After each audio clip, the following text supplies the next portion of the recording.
So today we are going to remember Al Kaline, and I want to, Jim, remember him with a smile because that's one of the things that when I think about Al Kaline, I've told people one of the real joys of this job, holding it the last 20 years, was getting to know Al Kaline, and it was because he would come in and see you on an almost daily basis to swap stories, tell a few lies.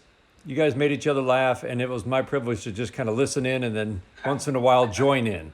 And I really, that's really been a special part of these last 20 years. So I wanted to just kind of start with, and we've got questions from people from Twitter, and we're going to get to those questions. But I wanted you guys overlap for 5 years as players, and obviously for many more years as broadcasters, friends, and at the ballpark. Do you remember meeting Al Kaline and how he treated you right away when you joined the Tigers in 1967? Yeah, when I got traded from the first two people I ran into were Gates Brown and Mickey Stanley because I played against them in the minor leagues and in winter ball. So after that, Gates Brown and I said, Gates said, "Come on, let's go to the locker room." As we walked to the locker room, Al came by, and Gator said, "Hey, meet Big Bad Jimmy Price." He said, "How you doing, kid? Welcome." That was my first uh, with the great Al Kaline. I asked, "Could I get his autograph?" I asked Gator. Gator laughed. It was the beginning of a beautiful friendship. What are some of your fondest memories? And I know you've been asked this a lot the last couple of days, but just some of the things that stick out, or maybe a story or a moment that kind of gives people a feel for Al Kaline beyond what they might already know about the person. And as I've said, I mean, he was Mr. Tiger because of the person he was. He accumulated all these great numbers, but it was the person that made him Mr. Tiger. I think the thing that people need to know, he wanted to have a good time. He liked to kid with. And you might remember this. I was the only guy that could kid with him. You know, when I would come up and somebody come in and say, "Meet Al Kaline, the Hall of Famer," I said, "Who's Al Kaline?" You know, I would kid him. And he loved it. He loved it from the get-go. And you might remember the one time in the booth, it was in the booth when I said to him, "Al, did you ever miss a ball in the sun?" He said, "Jimmy, get up here." And I went up the steps behind where you and I sat, and he smacked me in the head and he says, "No, never missed a ball in the sun." I said, "Well, we might have guys who are out missing the ball in the sun every game." So things that stood out, and he enjoyed us asking questions. And a couple of things just from that comment. I'll start with the fact that he was very, very sharp. I mean, right through the end of last season. And there's a reason that he was a special advisor for 18 seasons, starting in 2003 with Dave Dombrowski and then for general manager Al Avila, because he didn't miss a thing, did he? I mean, it fascinated me that you could ask him about a player, he'd have an idea about what might be going wrong. You could ask him about the team, and he'd talk about the overall things that he was seeing, things that he really felt he could help coaches or players get better. And I think that he could be very blunt, couldn't he? And I think general managers like that he would offer an honest opinion, but based on his knowledge of the game and things that might help. He was very blunt. I think that's a good word, very blunt. And he was that way with the brass, and he didn't hold anything back, and they respected that. And I think that's one of the things as years went on. When Mr. I took him out of the broadcast booth and made him an advisor, that was a new world for him. And that was the world. Mm-hmm.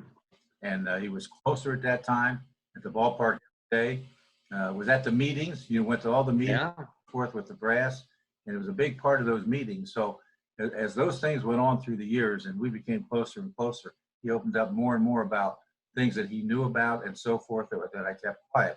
But he was blunt. I love that word, blunt. So we've had several questions, and we thank all our great Tiger fans for some of their questions they passed along on Twitter. And you've actually answered a couple of them, like your first conversation with Al. That question came from Matthew Dupre.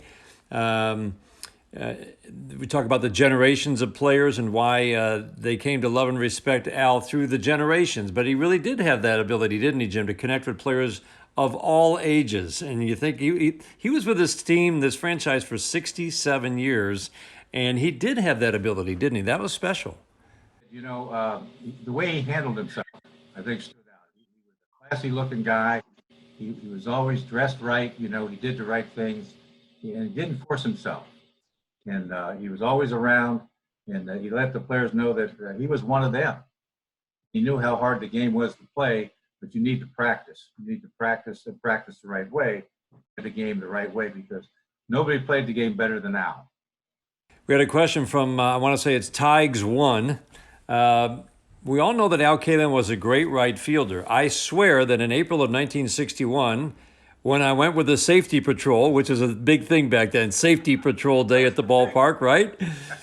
That he was in center, Colavito was in left, and Maxwell was in right. And I looked it up, Jim, and I was surprised by how many years Al Kaline played in center field as a regular. He was a regular in 59, in 60, and he did indeed, Mr. Tiges1, play center field for a few games in 61. So you are probably correct. He didn't really, when you were there, Jim, as his teammate, but he played 480 games in center field in his career. That number surprised me.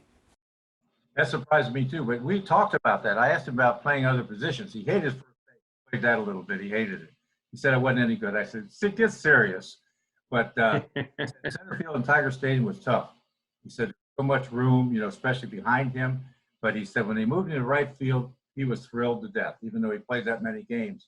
But he had great speed. His arm was really good. He was a rare center fielder. He had a great arm and accuracy also. Another question from one of our Tiger viewers and Tiger fans. Did he, if he had to get on somebody, how would he do it? Would he take him aside, or was it just kind of a pointed message, very bluntly, or would he actually raise his voice sometimes? I never saw him raise his voice. I did see him comments to players. I remember in batting practice one time when one of the players was messing around, and one of the starters, and he said, "Look, let's get serious. We got to win this game. Get serious." And that was I got serious too. And they were in between. Remember in between double headers sometimes. As you know, we played a lot of double headers. Mm-hmm. When you're in August, because I caught a lot of those second games. And you're in August, and everybody's tired. And the great Norm Cash used to always say, "Don't sit down, keep walking so your legs don't get heavy." And Al would sit in his locker and say, "You know what, Norm, you're right. Let's all walk around. We got to win this second game." So, togetherness of that team and how they brought each other together was so strong and believed in each other.